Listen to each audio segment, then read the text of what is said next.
Boys, welcome back YouTube to a new video where today I've got myself here the Ferrari Thrustmaster steering wheel, otherwise known as pretty much the budget setup if you're looking to get into simulation racing. This is generally the wheel people either purchase or at least the first one they look at. So I decided to go out and I've purchased one, and I don't know if you can see it in the corner here. I have my Logitech G920, so I have a bit of a higher end wheel. It's obviously not top end, the G920, but it's middle of the line, I'd say. So I've got a good comparison here, and I've used the steering wheel actually a good amount, and I have my buddy staying with me, and he's never simulation raced before. He's tried on my wheel twice, and then I let him play all week on this steering wheel here, and I'm going to share kind of what he said about that. And the short answer is this is decent for a budget wheel.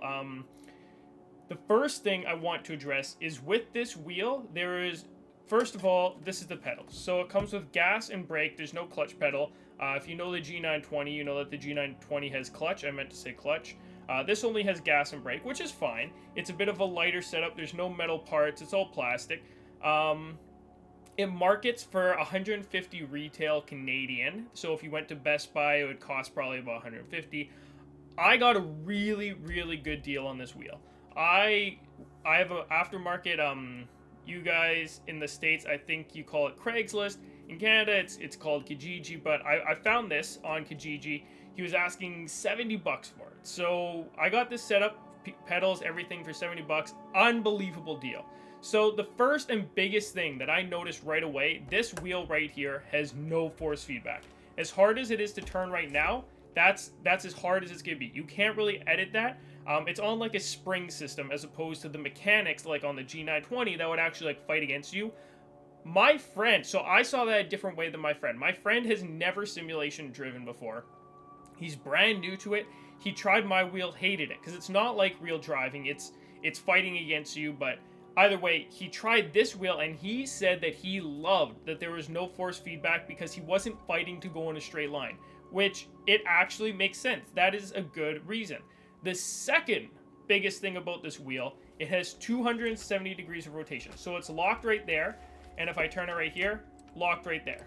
So the difference is with the G920, I can go all the way around and then another half a spin. And then I can go all the way around the other way and another half a spin. 900 degrees of rotation compared to 270 degrees in this.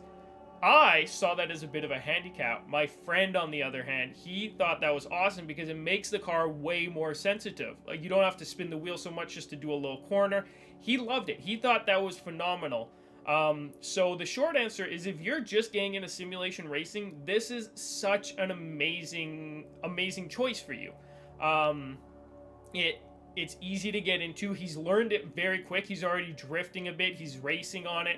He figured it out within an hour. And where on my wheel, he spent a good 2 or 3 hours trying to figure it out and just didn't enjoy it at the end of the day because it is a bigger learning curve. So if you're looking to get into simulation racing, this absolutely is the path to go.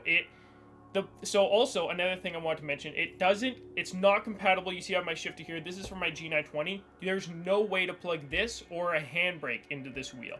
This wheel only has an adapter that would fit the gas and brake pedals into it. It has one hole at the back that plugs that in, and then it's a USB connection. So if you play on console, you plug it right into your console, same as the G920, or if you're a PC gamer, I don't know if this is compatible. I have to believe it is because everything that's compatible on an Xbox, Microsoft is going to make compatible with a PC. So 99% sure this is compatible. Do a bit of research just to be sure, but I don't see why it wouldn't be. So I got this secondhand, $70 Canadian. If you can find it $100 or less, even if you have a wheel, I'm going to tell you right now, go buy it. Because it's fun, the switch up. The difference between this wheel and the G920, it's fun. It's a huge difference. And you can't even really compare the two because it's a completely different wheel.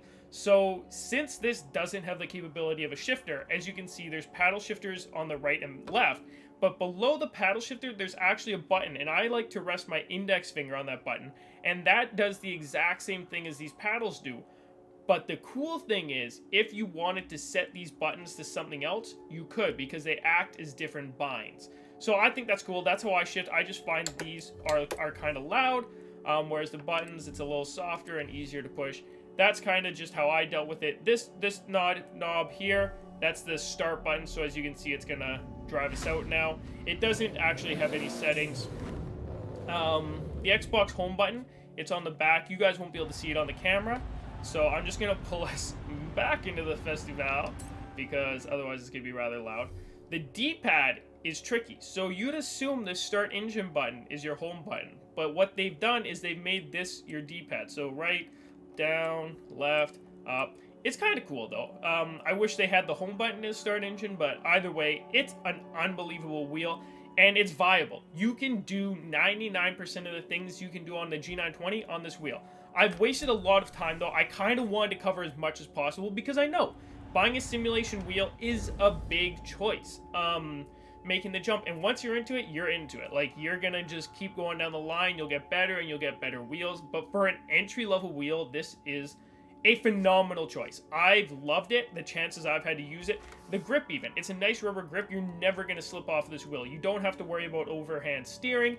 You can just keep your hands where they are and twist the wheel because it's only 270 degrees of rotation.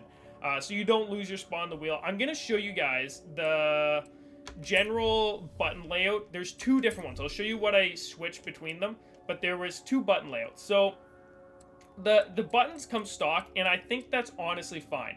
I didn't change anything about the buttons, so I left B as the handbrake. But my friend was realizing I'm not using my brake pedal a whole lot. This one right here. So what he did is he set the B button to be his brake and his brake pedal as his handbrake. So then when he's drifting around corners, you just tap the brake instead with your feet. You don't have to think twice about pressing a button or finding where the button is and accidentally pressing A or something. It's actually kind of smart. I tried it, and it's very similar on my G920. I have my clutch pedal set to the brake. So honestly, you can do either. I might recommend, if you're just getting into it, setting your brake pedal as the e-brake, and then it'll allow you to drift a little easier. Let's get into the advanced settings here. So we'll start at the bottom down here, and you cannot adjust the wheel. It's gonna let me adjust the rotation angle. It's probably not with you. It registers that I have a G920 as well, so it's gonna let me push this up. Likely with yours, it's not going to. Even if you did, it would be very pointless because your wheel only has 270 degrees of rotation. This can all stay exactly how I have it. So if you want to pause the video, these are my general wheel settings for the G920. Lots of them, though, are not applicable, like centering, force feedback, because this wheel runs on a spring system. So it's not going to try and fight against you. But again, my friend said for beginners, that makes it a lot less intimidating, a lot easier to drive, because there's still force fighting against you, but it's not changing. You know what to expect. So you can copy these down. Maybe they'll help you, maybe they won't. I had to set my dead zone to 15 because I got it had a little bit of a tilt, so that fixed that. So that's another thing. If you ever find that your wheel has a bit of drag, it causes the car to go left or right, turn up the dead zone, find the applicable amount. For me, it was 15.